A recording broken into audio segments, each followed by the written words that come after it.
Dans un projet diplomatique, très souvent, deux carrières doivent apprendre à évoluer ensemble.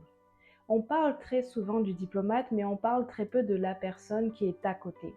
Et pourtant, une affectation ne change pas seulement une carrière, elle en change deux et elle a également des effets sur toute la famille. La vie diplomatique ne commence pas à l'aéroport. Elle commence bien avant. Elle commence à partir du moment où l'on commence à prendre des décisions concernant notre vie professionnelle, c'est-à-dire quelques années auparavant.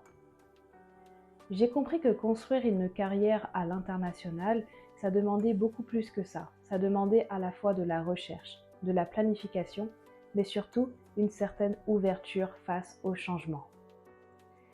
Dans cette vidéo, je vais vous raconter comment est-ce que j'ai compris que ma carrière serait elle aussi transformée et les choses que j'ai mises en place pour pouvoir construire une trajectoire qui reste possible, qui va me permettre de croître et ce, même dans un contexte international. Parce que la vraie question n'est pas est-ce qu'on partira un jour? La vraie question est est-ce que je peux avoir de l'ambition stable dans une vie instable?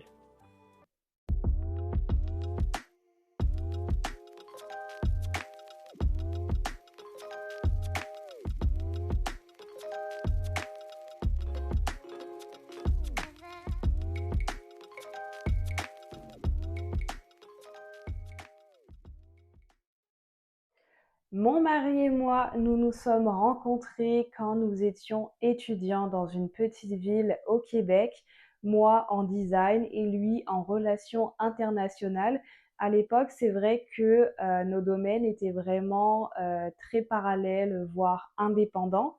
Moi, je construisais vraiment un avenir dans l'architecture, dans le design, tandis que lui, il avançait vraiment vers un univers où la mobilité internationale serait vraiment un des éléments clés de son parcours. J'ai commencé ma carrière en travaillant dans des entreprises d'architecture et de design intérieur. Je gérais des projets du plus petit au plus complexe, des équipes, des budgets, des délais quand même assez serrés. J'essayais vraiment de construire un maximum de compétences et d'acquérir aussi de l'expérience dans mon domaine. Puis, nous avons déménagé à Ottawa, dans la capitale nationale, d'où la politique étrangère est menée. Et à ce moment-là, ce n'était pas dans le but d'y aller pour une affectation. C'était pour que mon mari puisse débuter sa carrière dans les relations internationales. Un projet à l'international ne repose pas uniquement sur l'envie. Il demande de comprendre ce que cela implique vraiment. Recommencer une nouvelle vie ailleurs, devoir s'adapter aux moindres petits changements et même parfois de devoir apprendre une nouvelle langue dans un temps très limité. Il y a un moment où tout devient concret.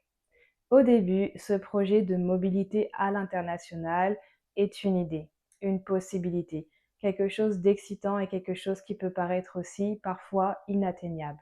Puis un jour, cette idée n'est plus juste une idée, mais c'est une trajectoire réelle, avec des changements réguliers, souvent à chaque 3-4 ans, et éventuellement une affectation imminente après avoir passé quelques années à la centrale. Et c'est là qu'on réalise que cette trajectoire ne vient pas transformer seulement une carrière, mais elle vient transformer plusieurs vies. Et c'est là que je me suis posé une question très simple. Et si le parcours de mon mari devient international, est-ce que le mien va être aussi prêt à le devenir? Je ne parle pas forcément d'un point de vue émotionnel, mais professionnellement. Et est-ce que ma carrière va pouvoir continuer d'évoluer et est-ce que je vais pouvoir m'épanouir professionnellement? Parce qu'on parle souvent d'amour, de soutien, de flexibilité, mais on parle très peu d'identité. Qui suis-je si je dois recommencer ailleurs de façon périodique? Qui suis-je si je ralentis? Et qui suis-je si je dois être celle qui s'adapte? Et c'est là que j'ai compris quelque chose. Je devais activement construire ma propre place. Je me souviens d'une phrase. Lors d'un dîner avec des amis, on parlait des possibles affectations et là, il y a quelqu'un qui a dit: «Ah, au pire, toi, tu pourras te trouver quelque chose». C'est gentil, mais ça m'a frappée. Parce que trouver quelque chose, ce n'est pas la même chose que de continuer à évoluer. Et c'est là que j'ai encore plus compris que je devais faire attention, que je devais vraiment construire ma trajectoire de façon anticipée et réfléchie. Quand je travaillais à Ottawa, j'ai énormément observé les opportunités. Je me suis posé des questions comme comment est-ce que fonctionne le gouvernement, quelles sont les compétences qui sont bien reconnues, mais aussi c'est quoi les profils qui évoluent quand même assez bien avec le temps. Et il y a environ 4-5 ans, j'ai commencé à vraiment regarder les offres d'emploi au gouvernement fédéral. J'ai commencé à vraiment essayer de faire matcher mon profil avec les compétences qui étaient recherchées. J'ai commencé aussi à postuler, j'ai fait plusieurs compétitions et au travers de ces compétitions, j'ai réussi quand même quelques-unes et j'ai pu obtenir une opportunité au sein du gouvernement fédéral. Il faut savoir que pour moi, travailler au gouvernement fédéral, c'est vraiment un accomplissement professionnel. Celui de pouvoir offrir, avec ma modeste contribution, quelque chose au pays qui m'a tant donné. Et surtout de pouvoir participer au bien-être des Canadiens. Pour moi, tout ça, c'est vraiment quelque chose de gratifiant et j'essaie vraiment d'en faire ma mission quotidienne. Puis un jour, tout en restant à l'affût, je suis tombée sur une compétition dans le domaine du design au sein du ministère des Affaires étrangères, là où mon mari travaille. Et c'est là que j'ai compris que toutes les compétences que j'avais pu apprendre et acquérir auparavant allaient enfin servir à ne pas rater cette porte d'entrée. Ça a été quand même un processus assez long. Ça a duré environ un petit peu plus d'1 an. Pendant une année entière, ça a été vraiment plusieurs examens, des entrevues. J'ai souvent jonglé entre le doute et la confiance. J'ai eu aussi des moments de découragement, mais ça a fini par fonctionner.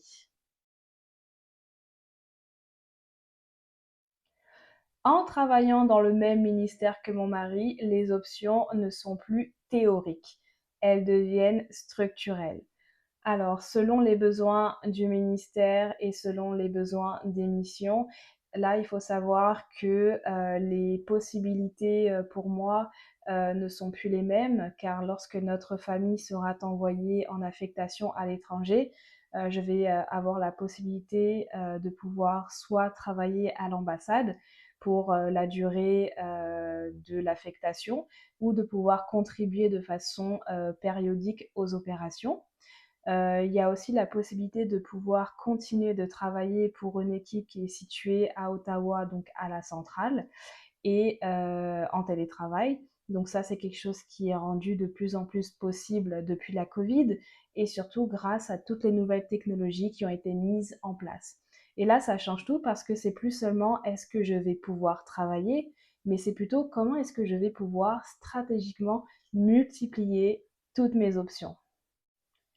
Quand j'ai commencé à travailler dans le même ministère que mon mari, les choses ont commencé à changer et les perspectives aussi.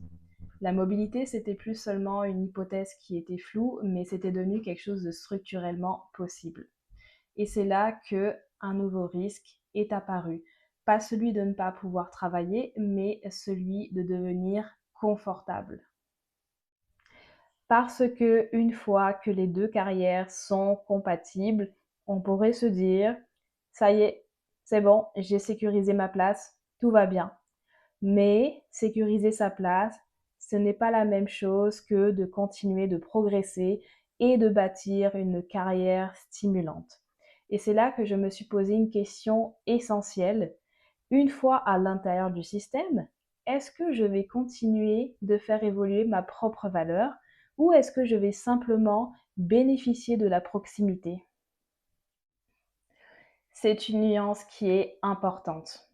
Parce que oui, travailler dans la même structure peut être stratégique, mais ça peut aussi vouloir dire devenir invisible. Et c'est là que j'ai pris une décision très importante. Je ne voulais pas être la conjointe qui travaille dans le même ministère. Je voulais être reconnue pour mon expertise. Concrètement, ça voulait dire quoi?